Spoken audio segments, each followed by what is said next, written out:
এই ଧରା ସାରାବଣ ବା ଶ୍ରାବଣ ମାସରେ ଆମ ପ୍ରଭୁ ଦେବଦେବ ମହାଦେବଙ୍କ ପାଖରେ ଜଳ ଲାଗି ହୋଇଥାଏ। ଆମେ କୋଠି ପଞ୍ଚାୟତର ଆସିଛେ ଗଙ୍ଗାଧରପୁର ଶାସନ, ଯେଉଁଠାରେ ଆମର ହର ଏବଂ ହରି ଉଭୟ ଗୋଟିଏ ଜାଗାରେ ପୂଜା ପାଉଛନ୍ତି। କାହିଁକି ନା ହରଙ୍କ ପାଖରେ ହରି ମଧ୍ୟ ରୁହନ୍ତି। ସେ ବିଷୟରେ ଆମେ କିଛି ଆଲୋଚନା ରଖିବା। ଏହି ଗୋଟିଏ ଜାଗାରେ ଆମର ହର ଅଛନ୍ତି ଏବଂ ହରି ମଧ୍ୟ ଏଠାରେ ପୂଜା ପାଉଛନ୍ତି। ଆସନ୍ତୁ ବୋଲି ଦେଖିବା।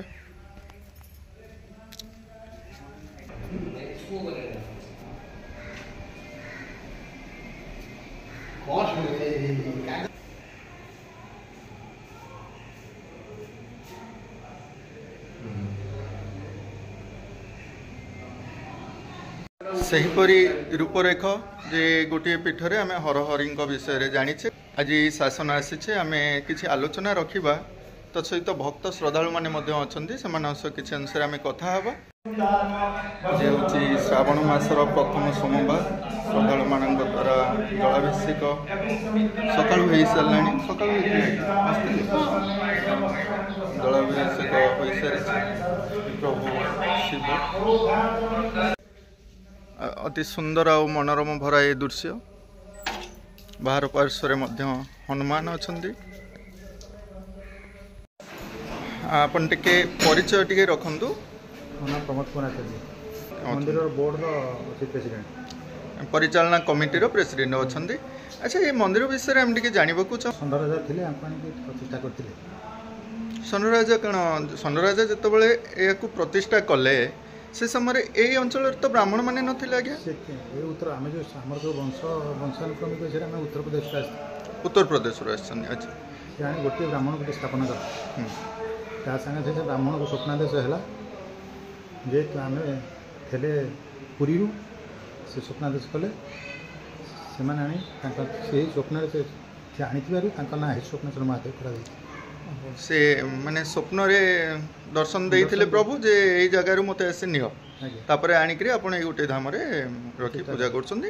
ताका नाम अनुसार स्वप्नेश्वर महादेव रहिछन्ती। किंतु सर्वप्रथम ए धाम रे कोन हरि बा हम जगन्नाथଙ୍କ मन्दिरटी प्रतिष्ठा हेतला ना बहुत पछरे हमर ए पीठटी हम हरଙ୍କ पीठ प्रथमे ताहा परे जाइकरी हरिଙ୍କ पीठ ए पाखरे किछि पीठ नथिला।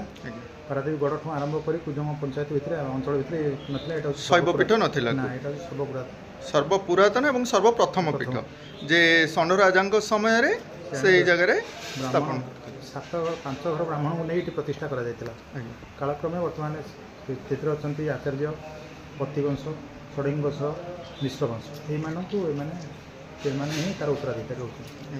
एथिपाई राजा तो जमी देइथिबे आज्ञा किछि। हाँ बहुत जमी से जमी सब वर्तमान कोन ठाकुरन पई व्यवहार आछे आज्ञा ना जो ब्राह्मण माने किछि त्याग यज्ञ हेन करी से माने ही केवल किसी संपत्ति उपार्जन करछन्ती। किछि दान धर्म भी लोक करछन्ती से अनुसार से संपत्ति रक्षणाबेक्षण चलती। किंतु एबे तो गवर्नमेंट नियम हो जाय जो ठाकुर जमी गला सरकार पैसा नहीं ना तापर ठाकुर रक्षणाबेक्षण अभाव।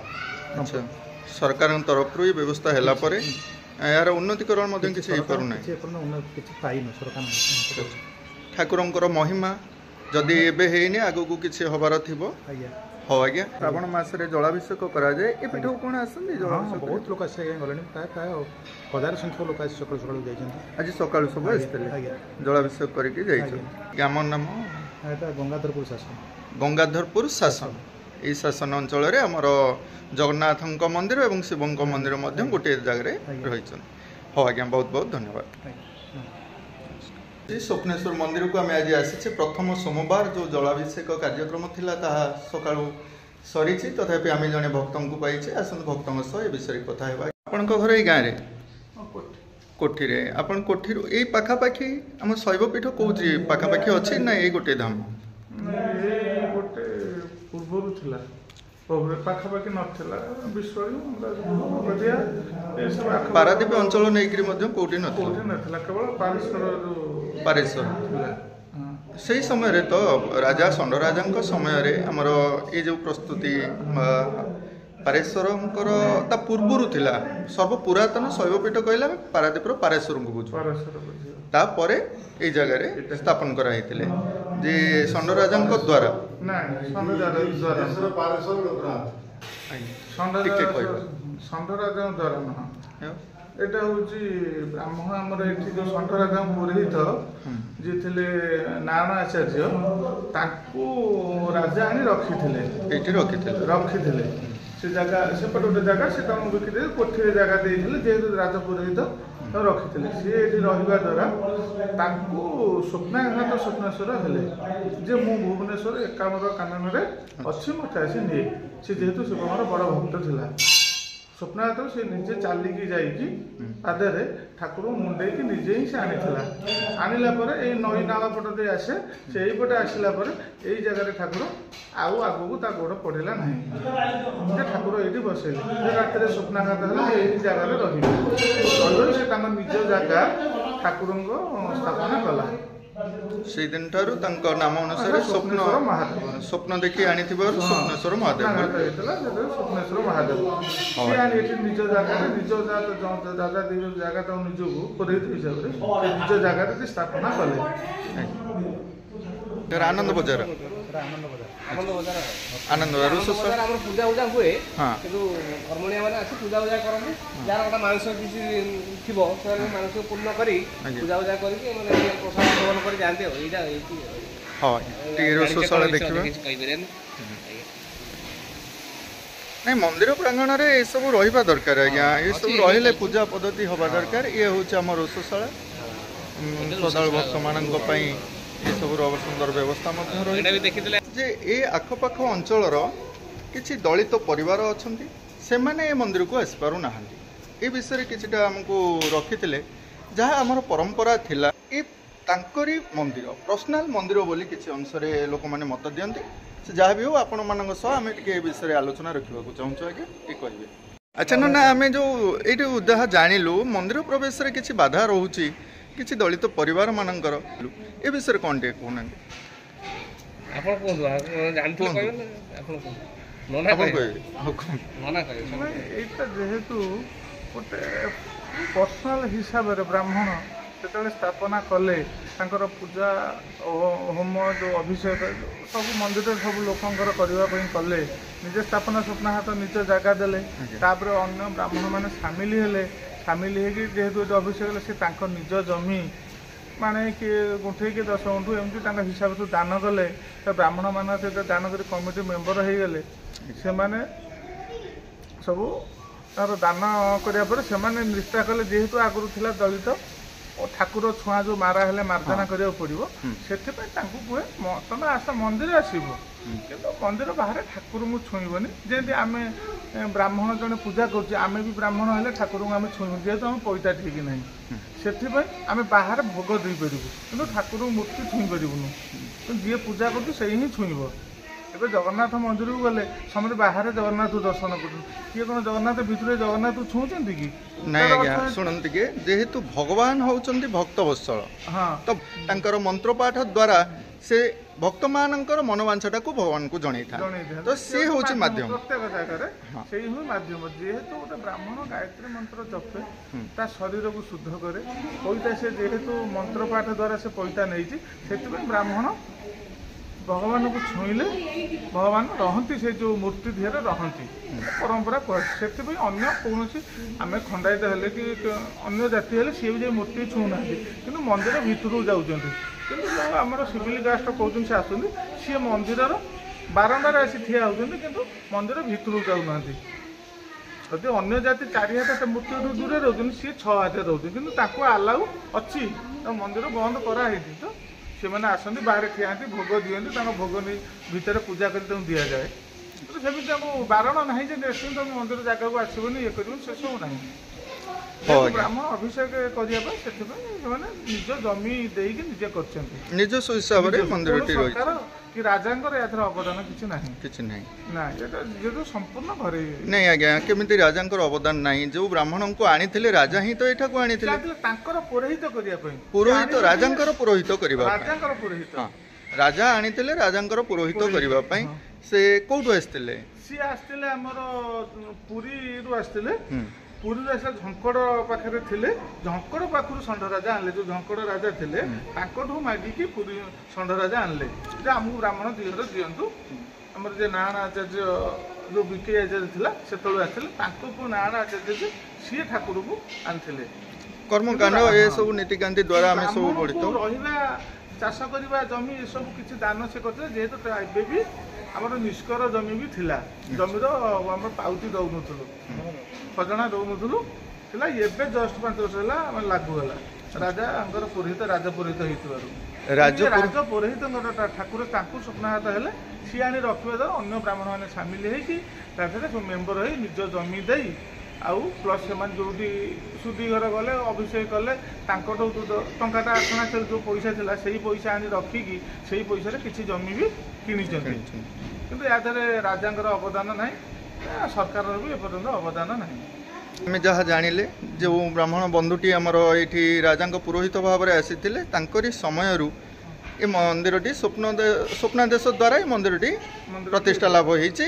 ସେଥିପାଇଁ ତାଙ୍କର ବଂଶଜମାନେ ବର୍ତ୍ତମାନ ଯେଉଁମାନେ ପୂଜା ଅର୍ଚ୍ଚନା କରୁଛନ୍ତି ତାଙ୍କର କହିବା ଅନୁସାରେ ଆଗରୁ ଯେଉଁ ଜାତି ପ୍ରଥାଟି ଚାଲି ଆସୁଥିଲା ବର୍ତ୍ତମାନ ବି ଅଛି ଆଜ୍ଞା, ଗ୍ରାମାଞ୍ଚଳରେ ବହୁ ପରିମାଣରେ ଅଛି। ଆମେ ସିନା ଓଭରଅଲ୍ କହୁଛେ ବହୁ ପରିମାଣରେ ଅଛି। ଆପଣମାନେ ଥରେ ବୁଝିବାକୁ ଚେଷ୍ଟା କରନ୍ତୁ ଅତୀତର ବାତାବରଣ, ଆମେ ଅତୀତରେ କିପରି ଚଳୁଥିଲେ। ଆମେ ଇତିହାସ ପଢ଼ିକିରି ଜାଣୁଛେ ଯେ ଅତୀତର ଏହିପରି ସବୁ ଚଳଣି ଆମର ଥିଲା। ଆମେ ତାହା ଜାଣିଲେ ସିନା ବର୍ତ୍ତମାନକୁ ସୁଧାରିବା। ତ ସେଇ ଇତିହାସ ମାଧ୍ୟମରେ ଆମେ ଯେଉଁ ଯାଉଛୁ, ଯାଇ ପହଞ୍ଚିଲେ ଏଇ ମନ୍ଦିର ପାଖରେ ଆଜ୍ଞା ଅଟକି ଯାଉଛୁ, ବିଭିନ୍ନତା ଦେଖାଯାଉଛି। ସେଥିପାଇଁ ଅତୀତ ସମୟରେ ଆମର ଶିକ୍ଷାର ଦୁର୍ବଳତା ଥିଲା ଆଜ୍ଞା।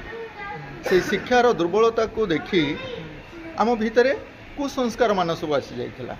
ତେଣୁ ଏ କୁସଂସ୍କାରକୁ ନ ଦୂରେଇଲେ ଆଜ୍ଞା ଆମେ ଏକଜୁଟ ହେଇପାରିବାନି। ଏ ବର୍ତ୍ତମାନ ସମୟରେ ମାଳିକା ବର୍ଣ୍ଣିତ ଯାହା ସବୁ ଅଛି ଆଉ 2.5 ବର୍ଷ ମଧ୍ୟରେ କଳିର ଅନ୍ତ ହେବାକୁ ଯାଉଛି ନା, ସେ ବିଷୟ ଟିକେ କହିବେ। ଅନ୍ତ ଏଇ ସାଙ୍ଗରେ ଏଇ ସମୟରେ ହେବ। ଆପଣ ମହାଭାରତ ଦେଖିଛନ୍ତି, ଆପଣ ତ୍ରେତୟା ଯୁଗ ଦେଖିଛନ୍ତି। ତା ଦେହରେ ରାବଣ କ'ଣ ପାଇଁ ମଲା? ରାବଣ ମରିବା ଦ୍ୱାରା ତ୍ରେତୟା ଯୁଗ ସରିଲା ନା ନାହିଁ? ରାବଣ କି ପିଲା? ବ୍ରାହ୍ମଣ। କୋଉ ବ୍ରାହ୍ମଣ? ସେ ତ ଯୁଗ ପୁରୁଷ ନାଇଁ, ସେ ତ ଯୁଗ ପୁରୁଷ। ସତ୍ୟ ଯୁଗରେ 2 ଭାଇ ହେଇ ଆସିଥିଲେ। ଯାହା ବି ହଉ ତା ଜନ୍ମଟା କେମିତି? ମା ହଉଛି ରାକ୍ଷସୀ, ବାପା ହଉଛି ନର, ମାନବ ବ୍ରାହ୍ମଣ। ଯେହେତୁ ସେ ବର୍ଣ୍ଣ ସଂକର ହେଇଥିବାରୁ ତାର ବୁଦ୍ଧି ସୁଦ୍ଧି ଭ୍ରଷ୍ଟ ହେବାରୁ ସେ ଅନ୍ୟାୟ ଅନୀତି କଲା। ତା ସହିତ ସେ ଅନ୍ୟ ଲୋକମାନେ ବି ସେଇ ଟାଇପ୍ର ହେଲେ, ସେମାନେ ଅନୀତି ଅନ୍ୟାୟ କରିବାରୁ ସେ ଯୁଗ ଶେଷ ହୋଇଥିଲା। ମହାଭାରତରେ କଂସ କି ପିଲା? ସିଏ ବି ସେଇ ବର୍ଣ୍ଣ ସଂକର, ବାପା ରାକ୍ଷସ, ମା ନର। ସିଏ ବି ସେଇଠି ଦୁର୍ଦାନ୍ତ କଲା, ଶ୍ରୀକୃଷ୍ଣ ଆସି ନେଲେ, ସିଏ ବି ଅନ୍ତ ହେଇଥିଲା। ମହାଭାରତ ଆମର କୌରବ, ଭୀଷ୍ମ, କର୍ଣ୍ଣ ଏମାନେ ସବୁ ବର୍ଣ୍ଣ ସଂକର ଥିଲେ। ସେଇମାନେ ବଢ଼ିଥିବାରୁ ସେଇମାନଙ୍କର ବୁଦ୍ଧିଭ୍ରଷ୍ଟ ହେଲା, ଦୁର୍ଦାନ୍ତ କରିବାରୁ ସେମାନେ ଗୁରୁଜନ ଲଘୁଜନ ବଡ଼ ସାନ ଗୁରୁ ଠାକୁର କିଛି ମାନିଲେନି, ସେ ନିଜକୁ ବଡ଼ ଭାବିଲେ। ତାଠୁ ବି ସେ ଶେଷ ହୋଇଥିଲା। କଳି ଯୁଗ ବି ସେଇ ଟାଇପ୍ର ବର୍ଣ୍ଣ ସଂକର ଜାତି ଭେଦ ଯେଉଁ ସରକାର ଉଠେଇଲା, ସେ ସରକାର କ'ଣ ଉଠେଇଲା? ଠାକୁର ନିର୍ଦ୍ଦେଶ, ଠାକୁର ତା ମୁଣ୍ଡରେ ସେଇ ବୁଦ୍ଧି ବୁଡ଼େଇ ଜାତିଭେଦ ଉଠେଇଛନ୍ତି। ଉଠେଇଥିବାରୁ ସବୁ ଜାତି ଯେତେବେଳେ ଏକାଗ୍ର ହେଇଯିବେ, ଜାତିଭେଦ ନ ରହିବ, ଦେବାଦେବୀମାନେ ମନ୍ଦିରରେ ପୂଜା ପାଇବେ ନାହିଁ, ଦେବାଦେବୀମାନେ ଛାଡ଼ିଦେବେ। ଯେତେବେଳେ ମନ୍ଦିର ଛାଡ଼ିଦେବେ, ଯେଉଁ ଗ୍ରାମ ଦେବତୀ ସେମାନେ ପିଚାସ ରୂପ ଜଗନ୍ନାଥ କଳ୍କି ଅବତାର ଧରିବେ, ସେତେବେଳେ ସବୁ ବିନାଶ ହେବ ବା କଳିଯୁଗ ଶେଷ ହେବ ବା ସମସ୍ତେ ମରିବେ। ଯେହେତୁ ବର୍ଣ୍ଣ ସଂକର ଛୁଆ ହେଇଥିବାରୁ କେହି ମରିବେ ନାହିଁ। ଯେଉଁମାନେ ତାଙ୍କ ପରମ୍ପରା ଯେଉଁ ସୃଷ୍ଟିରୁ ତାଙ୍କର ଜାତି ଠିକ୍ ଥିବ, 4 ଜାତି ବର୍ଣ୍ଣ ଭିତରେ, ସେଇମାନେ ହିଁ କେଇ ଜଣ ରହିବେ। ତାହେଲେ ସମ୍ପୂର୍ଣ୍ଣ ନିପାତ ହେବ, ତା ଦେହରେ କଳି ଅନ୍ତ ହେବ। ଏତେ ଶୀଘ୍ର ହେବାର ନାହିଁ। ଏବେ ଖଣ୍ଡ ପ୍ରଳୟ ଯାହା ଦୁର୍ବିପକ୍ଷ ବହୁତ କ୍ଷତିଗ୍ରସ୍ତ କରାଇବ ତମକୁ ଜ୍ଞାନ ଦେବା ପାଇଁ। ଯେମିତି ମହାଭାରତ ଯୁଦ୍ଧ ହେଇଥିଲା, ଭଗବାନ ବାରମ୍ବାର ମେସେଜ ଦେଲେ ଯେ ଅନ୍ୟାୟ କର ନାହିଁ, ଅନ୍ୟାୟ କଲେ ଏମିତି କ୍ଷତି ହେବ। ସେମାନେ ମାନିଲେନି। ଲାଷ୍ଟକୁ ଶ୍ରୀକୃଷ୍ଣ ବାଧ୍ୟ ହେଲେ କୁରୁବଂଶ ଧ୍ୱଂସ କରି ଭାରତବର୍ଷ ସବୁ ରାଜାଙ୍କୁ ଡାକି ସେଠି ମାରିକି ଶେଷ କରିବା ପାଇଁ। ସେ ଏକା ବି ମାରି ପାରିଥାନ୍ତେ, ମହାଭାରତ ଯୁଦ୍ଧ ସେଥିପାଇଁ ଲଗେଇଥିଲେ। ସମସ୍ତଙ୍କୁ ମାରିବା ପାଇଁ ଭାରତ ବିଶ୍ୱ ରାଜା ବା ଅନ୍ୟାୟ ବର୍ଣ୍ଣ ସଂକର ଲୋକ ଯେତେ ଯୋଉଠି ଅଛନ୍ତି ସେମାନେ ସବୁ ମହାଭାରତ କ୍ଷେତ୍ରକୁ ଡାକିକି ମାରିବେ ଗୋଟାଏ ଜାଗାରେ। ସେଥିପାଇଁ ସେ ମହାଭାରତ ଯୁଦ୍ଧ ରଚିଥିଲେ। ମହାଭାରତ କହିଲେ କୃଷ୍ଣଙ୍କୁ ବୁଝାଏ। ଯେ ପରିଶେଷରେ ଆମେ ଜାଣିଲେ ଯେ ଯୁଦ୍ଧ କିଏ କରିଛି ନା କୃଷ୍ଣ, ଇଏ କିଏ ମାରିଛି ନା ସୁଦର୍ଶନ, ଏଇ କଥା ହିଁ ପାଇଲେ। କିନ୍ତୁ ସେ ଯେଉଁ ସମୟରେ ଏ ଘଟଣା କୃଷ୍ଣ ଏଇ ଜାଗାରେ ଆସି ଅବତାର ନେଉଥିଲେ, ବର୍ତ୍ତମାନ ତ୍ରେତୟାରେ ରାମ ମଧ୍ୟ ଅବତାର ନେଇଛନ୍ତି। ଏମାନଙ୍କ ସହିତ ଆମ ଦେଶକୁ मोगल माने आसी शासन कले आम देवादेवी माने कौन एत निम्न स्तर रही जाइए जहाँ फल कि अंते आमको एमती मारी पकेबे ସେଇଟା ହେଉଛି ଶ୍ରୀକୃଷ୍ଣଙ୍କର ଗୋଟେ 4 ଯୁଗର ରହସ୍ୟ। ସବୁ ଯୁଗର ସେଇ ଟାଇପ୍ର ହେଲେ ତ ଯୁଗ ଶେଷ ହେବ। ଯଦି ମୋଗଲ ଯେତେବେଳେ ନ ଆସିଥାନ୍ତେ ଆମ ଜାତିଭେଦ ରହିଥାନ୍ତା, ଆମ ରାଜା ରହିଥାନ୍ତେ, ଆମର ଯେଉଁ ସିଷ୍ଟମ ଯେଉଁ ପରମ୍ପରା ଯେଉଁ ଇଂରେଜ ମାନେ ହେଇଥାନ୍ତା, ଇଂରେଜ ମାନଙ୍କ ପାଇଁ ମଧ୍ୟ ସରକାର ହେଇପାରିଥାନ୍ତା କି? ରାଜା ଥିଲେ ଜାତିଭେଦକୁ ସେ ଗୁରୁତ୍ୱ ଦେଉଥିଲେ। ଯେହେତୁ ମୋଗଲ ମାନେ ତାଙ୍କର ବଳ ଯେତେବେଳେ ପ୍ରୟୋଗ କଲେ, ଯେତେ ତ୍ରେତା ଯୁଗ କି ଦ୍ୱାପର ଯୁଗ ଦେଖ, ସେଇ ରାକ୍ଷସ ସେଇ ରାବଣ ऋषि मानू हईराण करने राजा को हईराण कर तो रामचंद्र आसते ये मोगल हईराण कर तो ये आसिले श्रीकृष्ण कौन आसिले कंस हईराण करवा आसिले देखला जुगरे अनीति सबुआड़े बढ़ीगलानी सी कौन तो कंस को मारी जावा कथा से रही कहीं फिर अन्य मानक सफा कर जी आपण कहवा अनुसार कलिर अंत जो घटव जो मालिकार आमर वर्णित अच्छी उत्तरु साजिब दक्षिणे गाजिब पूर्वे न रहिबे केही झाड़ बाड़ धरी जी से रहिबे कूलकू विहन से कथारू आमे बुझुचु जे मेलछ संहार हेबो जो माँ माने आमर अछंदी जो देवी माने आमर अछंदी से माने माने बाहरी आसबे अच्छा सैनिक रूप से काम करिवे अवतार से धरवे सब सैन्य भली कम करें पूजा पाइबे जिते जानवे ब्राह्मण कूल ध्वंस होगा ब्राह्मण अपभ्रष्ट होगा ब्राह्मण जाति ना धर्म ना सी मंदिर पूजा ठाकुर पाइबे ठाकुर से रागिकी धरवे रूप धरवे जेपर्यंत पुरी पंडा शेष न जाति भेद भी अच्छी ना भल पंडा सब पूजा ठीक ठाक अच्छा तापर जाइए कलिर अंत अंत आस आमे आज्ञा किसी अंशरे मालिका वर्णित बा मालिका विचार उपर आमे आलोचना रखुथिलु जो कथाटी आमे जानुथिलु जे कलिर अंत जो कल्की करिवे से कल्की जो आसीबे कल्की हाथ रे अछि गो खड्ग एवं से आउ एक हस्तरे धरिचंती जे ढाल से खड्ग रे लेखा अछि आज्ञा ज्ञान हाथ रे जो ढाल धरिचंती सेतिरे लेखा अछि आज्ञा धर्म से धर्म को स्थापना करिवे अज्ञान रो अंधकार को दूर करी ज्ञान रो आलोक बिंचिबे आज्ञा सेठी हेबो कलिर शेष किंतु आपण जो मत रखिले जे चौदिग ये सब ध्वंस रूप नब ब्राह्मण बंधु माने जो माने हमर अछंदी तांकर देवादेवींकर जो पूजा अर्चना बंद हेइ जिवो ता परे जाइकरी कलिर अंत घटिबो बा जगन्नाथ कलिकी अवतार रे आसीबे ए विषय हुए तो आमे किछि जानि न थाई पारु आपण मध्य जानि थांदी आमे जहा बोली जानुछु से विषय आलोचना रखुछु बहुत बहुत धन्यवाद कलिकी अवतार हमर पास छतिया बटा नै कल्की अवतार ने कल्की अवतार नेला पर उभा ना से जुग शेष हम तापर सत्य जुग आसो से जुगटी वर्तमान कलिर अंत से अवतार नेला पर कलिर अंत घटिबो किंतु ये जो कथाटी आमे जानिछु पारेश्वर पाखे अछि जे 12 हाथ खंडा बाहरिबो से पड़ी जाइछि कबाट 12 हाथ खंडा बाहरिबो से खंडा को नेकी मेलछो संहार करिवे ये कथा आपण माने जानते किछि शुणी तो लोकाचार अर्थात लोक कथा हिसाब से आम बहुल परिमाण में बर्तमान चली कि प्रकृत सत्यता नुहे आज्ञा प्रकृत सत्यता नुहे ना पराशर मुनि आश्रम से कौन कबाट पड़ जाए कि किसी ना ये विषय में तथ्य नहीं जहाँ हो लोकों द्वारा जो कार्यक्रम गुड़िक हो आसूची ताहा धीरे धीरे नूतन रूपरेख को जाऊँगी यही गोटे कथा को आम अनुभव कले जे आज ये जो पीठटी को आम आसीचे ये शासन अंचल जे राजा आनी अन्यत्र जगार जड़े निजर कर्मकांड करने जड़े पंडित बर्तमान देखु से पंडित जो आसी पहुँचले ये पंडित बर्तमान यही जगार आमर गोटे मंदिर बा स्वप्नेश्वर मंदिर निर्माण कले कहीं ना सी होती ब्राह्मण देवता जे पाखरे भगवान को पाइबार जो अभिलाष थाए से पूरण हुए से पाखे समस्त पाखे आज्ञा हुए जा हो बंधु मान किसी आलोचना आज कले आमर उद्देश्य नुहे आज्ञा कौन से धार्मिक भावना को कहार क्षति पहुँचाइबा आमर गोटे कथा सत्यता को जानिबा जो सत्यर वातावरण में वर्तमान कलिर अंत होगा जाऊँगी आम पूजक किसी तथ्य रखी जे प्रकृत में ब्राह्मण बंधु मान जो मंदिर रे ना जो मंदिर रे आमर भगवान अच्छा आम से अच्छु भगवान जदि मंदिर रे न रहिबे ताले आम्बा केमती रही ये जो कथाटी रहूला कलिर अंतरे मंदिर रे ठाकुर बाहरी जेबे ना सहन करिया को तुम मन रे रहिलेनी अच्छा अच्छा आम भितर जो भक्ति भाव से रही आम सब मद मांस जो आसक्तिर आधुनिकता नारी प्रति ये सब आम सब मग्न हो जेहेतु आमर जाति ना ଗୋତ୍ର ନାହିଁ କିଛି ରହିବନି।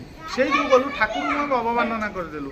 ଏବେ ବି ଠାକୁରଙ୍କୁ ବହୁତ ଅନେକ ଲୋକ ବିଶ୍ୱାସ କରୁନାହାନ୍ତି କି ଠାକୁରଙ୍କୁ ମାନିବାକୁ ରାଜି ନୁହନ୍ତି କି ଠାକୁର ମନ୍ଦିରରୁ ଚପଲ ପିନ୍ଧି ପଶିଯା। ଯେଉଁ ମନର ଯେଉଁ ଭକ୍ତି ଯେଉଁ ବିଶ୍ୱାସ ସେଇ ସବୁ ଧୀରେ ଧୀରେ ଲୋପ ପାଇବ। ବ୍ରାହ୍ମଣ ମାନେ ଯେଉଁ ପୂଜା କରି ଠାକୁରଙ୍କୁ ଡାକୁଛନ୍ତି ସେମାନେ ବି ନଥିବେ, ସେମାନେ ତାଙ୍କ ସହିତ ମଗ୍ନ। ଏବେ ତ ଅଦର କାଷ୍ଟ ମାନେ ବ୍ରାହ୍ମଣ ଘରର ଝିଅକୁ ନେବା ପାଇଁ ଚାରିପାଖ ବୁଲୁଛନ୍ତି କିନ୍ତୁ ବ୍ରାହ୍ମଣ ଝିଅଟେ ନେଇ ବାହା ହେଇ ପଡ଼ିବୁ। ତାଙ୍କ ବାପା ମାଙ୍କର ବେଶୀ ଆଗ୍ରହତା ଅଛି ବ୍ରାହ୍ମଣ ଝିଅ ଆଣେ, ନିଚ ତଳ ଜାତି ଆଣେ ନା ଉଚ୍ଚ ଜାତିର ଆଣେ, ବ୍ରାହ୍ମଣ ଝିଅକୁ ନେଇ। ଯେତେବେଳେ ବ୍ରାହ୍ମଣ ଝିଅ ଯେତେବେଳେ ଅଦର କାଷ୍ଟ ପଳେଇଲା ଗୋଟେ ବ୍ରାହ୍ମଣ ଅବିବାହିତ କେତେ ଦିନ ରହିବ? ତାକୁ ତ ତା ପାଇଁ ଝିଅ ନାହିଁ ନା, ସିଏ ଅଦର କାଷ୍ଟରୁ ଝିଅ ଆଣିଲା।